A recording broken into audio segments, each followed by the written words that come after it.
So my partner, my new partner, who is still a good friend of mine,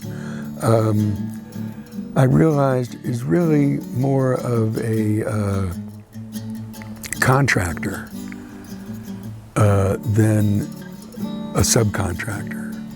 And so he's excellent at that.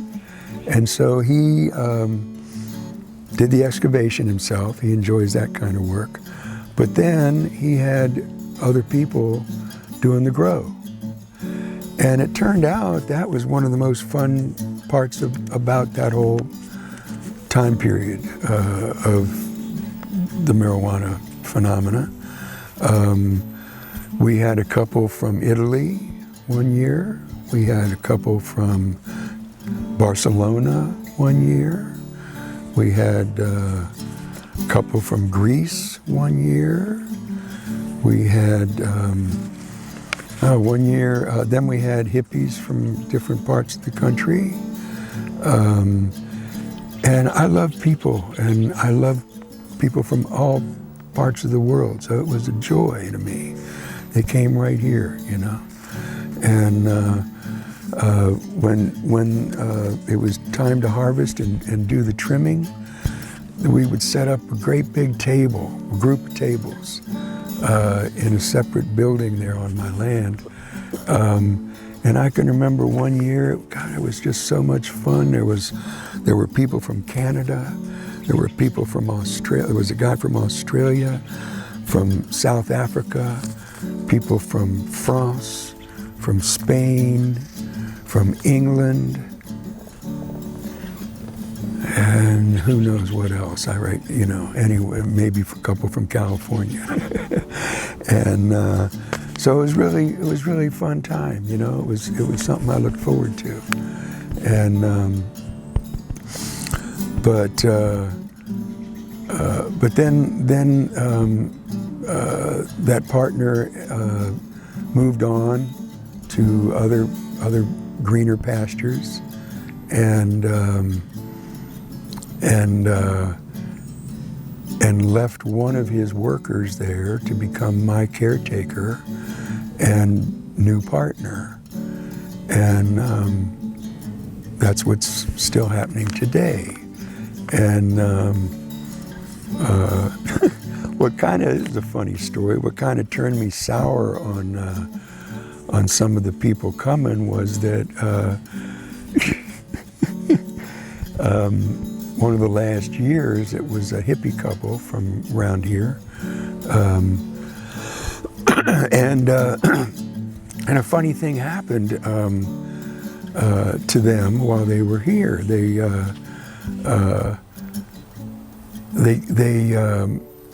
found these two baby ravens, fledgling ravens that had fallen out of a tree there next to the driveway at my place, and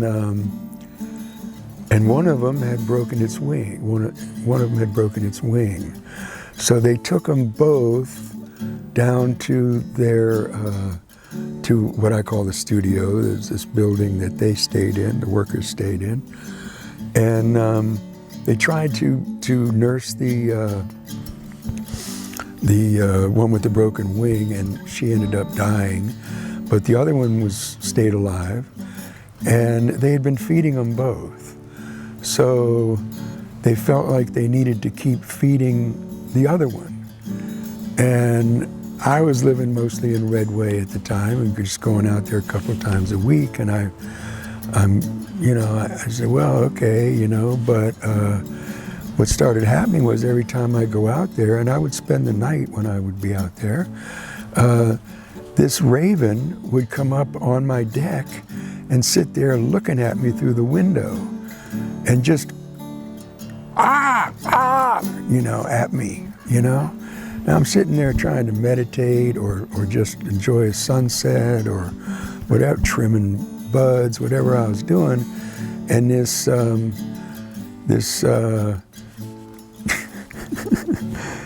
this freaking raven was hassling me, harassing me, and the people wouldn't get rid of it because it had become their pet, and they didn't think that it was gonna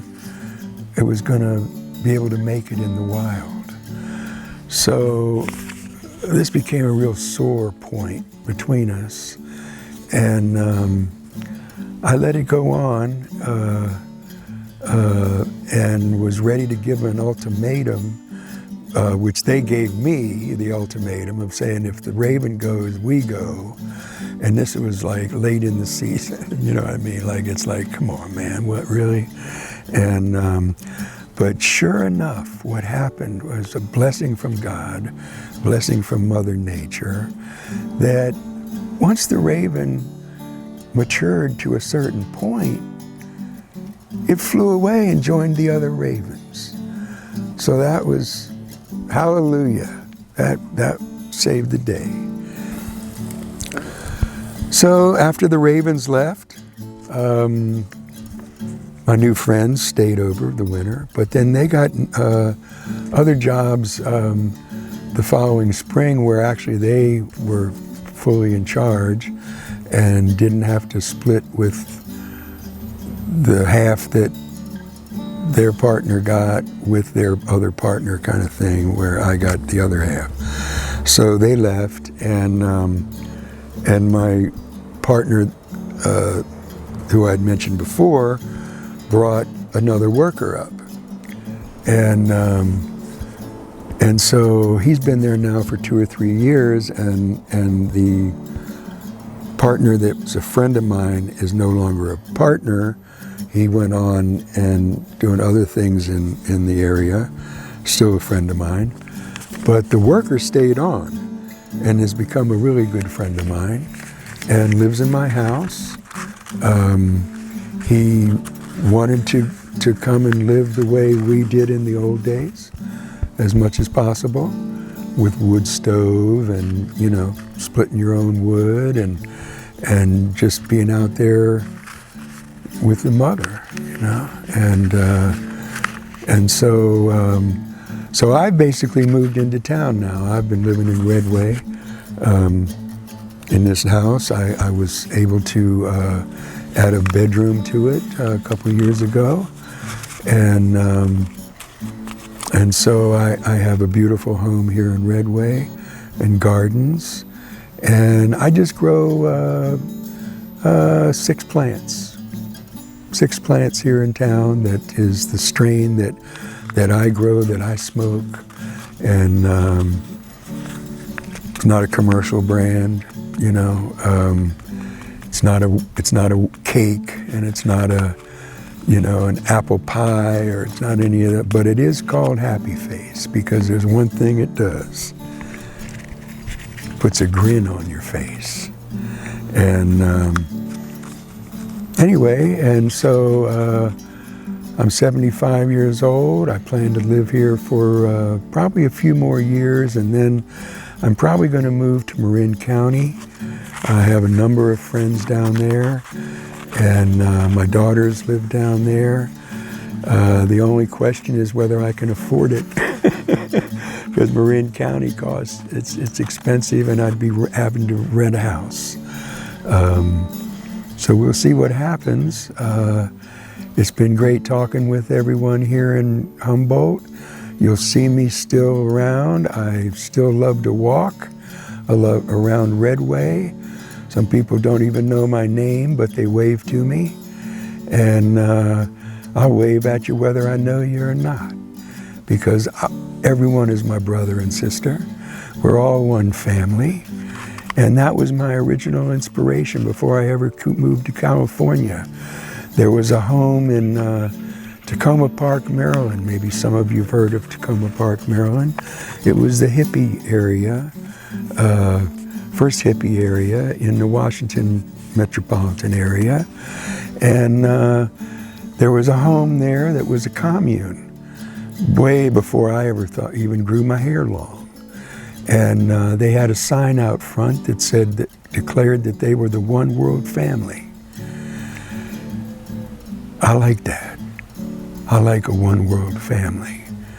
And I pray for a one world family. I pray for everyone to recognize, acknowledge, and become our One World family. Thank you very much.